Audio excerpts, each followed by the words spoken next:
शत शत नमन है मेरी माता सज्जनों, आप सबके श्री चरणों में मेरी असंख्य बार चरण वंदना स्वीकार करिए। एक निवेदन है, सर्वप्रथम हरिद्वार में जो 2 साधना सत्संग हो रहे हैं, एक 3 रात्रि का, एक 5 रात्रि का, दिल्ली से जो नाम स्वीकार हुए हैं उनकी सूची बाहर लगी हुई है। मेहरबानी करके जाने से पहले देखते जाइएगा। जिनके नाम स्वीकार हो गए हैं कृपया समय पर हरिद्वार पहुंचने की कृपा करें। जिनके नाम स्वीकार नहीं हो सके उनसे हाथ जोड़ के मैं क्षमा की भीख मांगता हूं। मेहरबानी करके मेरे इस अपराध के लिए मुझे क्षमा कीजिएगा। धन्यवाद। शरणागति की चर्चा चल रही है, समर्पण की चर्चा चल रही है, भक्ति की पराकाष्ठा की चर्चा चल रही है। इससे पहले की जो पीछे चर्चा छोड़ी थी वहां से आगे शुरू करें। थोड़ा शरणागति के बारे में 1-2 दृष्टांतों के माध्यम से समझने की कोशिश करते हैं। ये है क्या? नाम तो हर एक ने सुना हुआ है, भजन भी, शरणागति भी सुना है, समर्पण भी सुना है, प्रत्येक कर्म समर्पित करता हूं, सब बातें सुनी तो हुई हैं। आखिर एक साधारण साधक, एक सामान्य साधक क्या समझे ये समर्पण क्या है, ये शरणागति क्या है। जहां अपनी इच्छा कोई न रहे वह शरणागति। सुनना बहुत आसान है देवी सज्जन, करके दिखाना बहुत कठिन है। ये भक्ति की पराकाष्ठा है।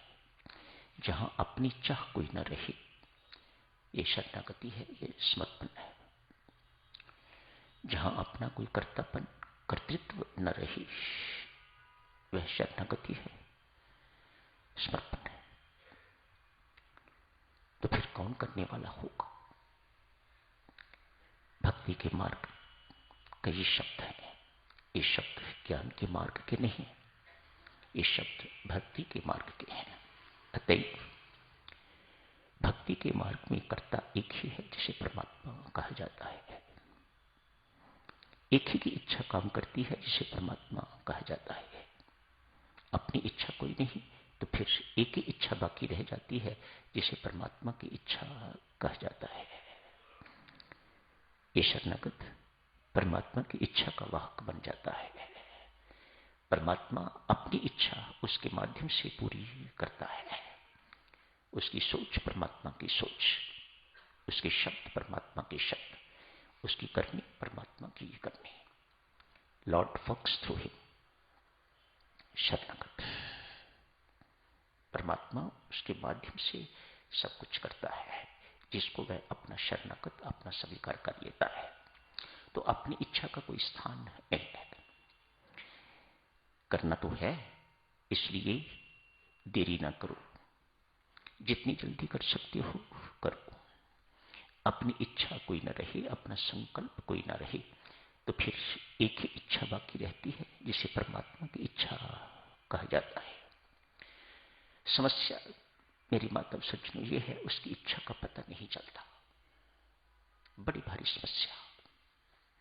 पता नहीं आप लोगों के साथ ये है कि नहीं, लेकिन मेरे जैसे घटिया साधक के साथ तो ये बड़ी भारी समस्या है। बोलता नहीं, सामने नहीं होता, प्रकट नहीं होता, कैसे पता लगे कि ये क्या चाहता है।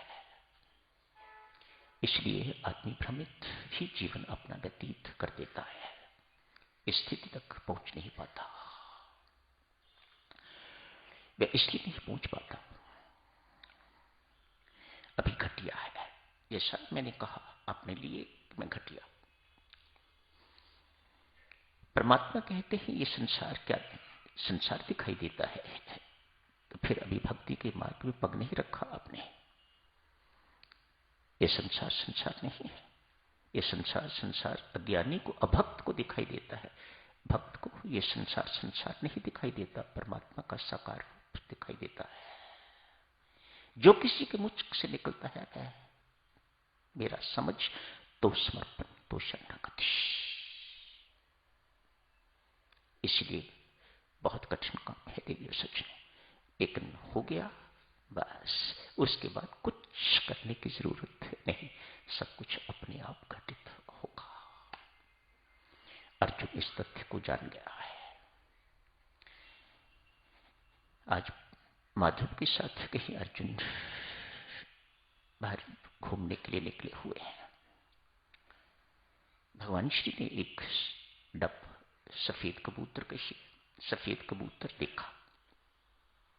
अर्जुन को कहते हैं, पार्थ देखो कैसा काला कलूटा कौआ।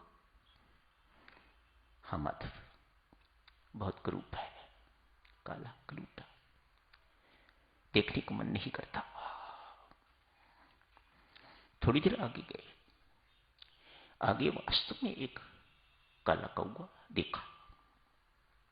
माधव ने कहा, देखो पार्थ, कैसा चमकता हुआ डब है, कैसा सुंदर सफेद कबूतर, पकड़ने को मन करता है, प्यार करने को मन करता है, गोदी में लेने को मन करता है। हाँ केशव, आप ठीक कह रहे हैं।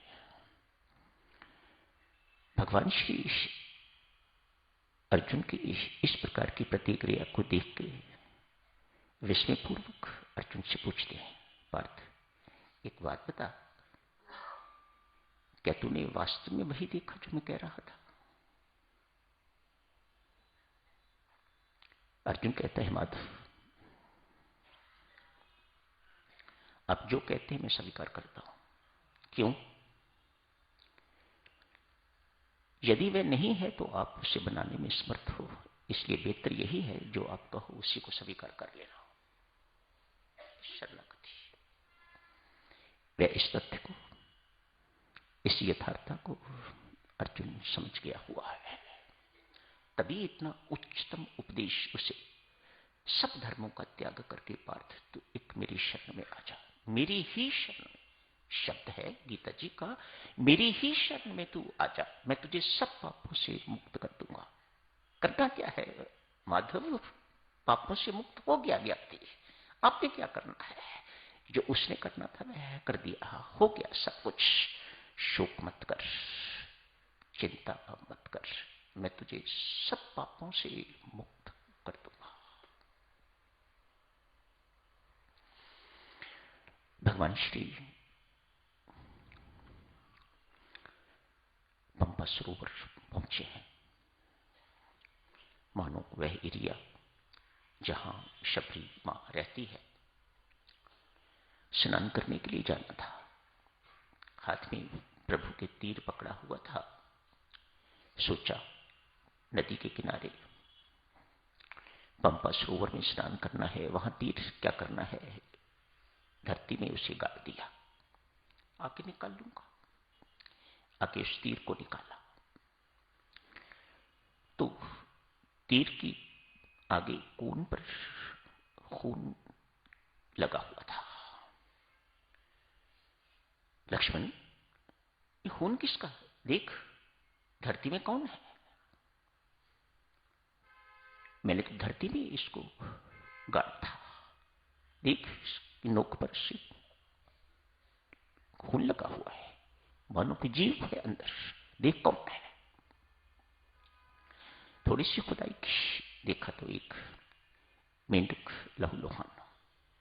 बड़ी सुंदर उदाहरण देवियों सज्जनों इस शरणागति की, समर्पण की। समर्पण की, शरणागति की सभी बातें ही कमाल की बातें हैं।